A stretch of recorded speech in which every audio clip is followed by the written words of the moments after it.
More than half of all U.S. gun owners admit they do not lock up at least one of their guns, and 45% of parents with guns say they don't either.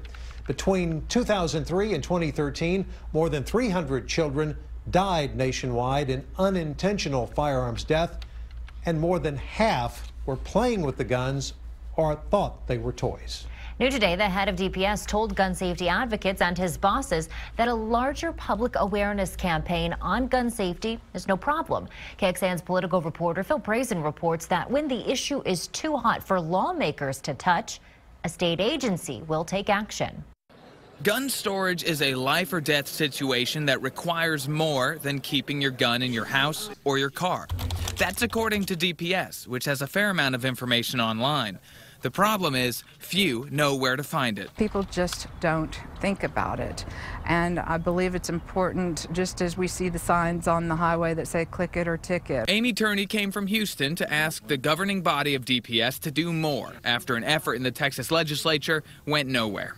She joined with advocates from Texas Gun Sense to put safety and suicide prevention information in driver's license centers, public service announcements, billboards, and social media accounts. People understand how important it is that we lock up our guns and keep them away from kids, people that are suicidal, or that could be mass shooters.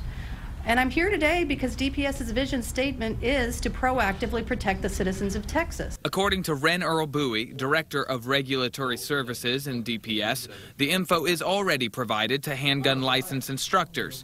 Then DPS Director Steve McCraw gave the green light to do more. So at the director's discretion, that information can be disseminated through various divisions. We can, if it's lawful, we have no problem doing it. A DPS spokesperson told KXAN they'll begin looking for more opportunities on social media to talk about gun safety. Phil Prazen, KXAN News. And you may not realize having a gun that isn't secured in a home with children can lead to a big fine or even jail time. Anyone caught with a gun that isn't locked up or secured in a home where there are children can get a $500 fine. But if a child uses an unsecured firearm to seriously injure or kill someone, that could land you in jail for a year and a $4,000 fine.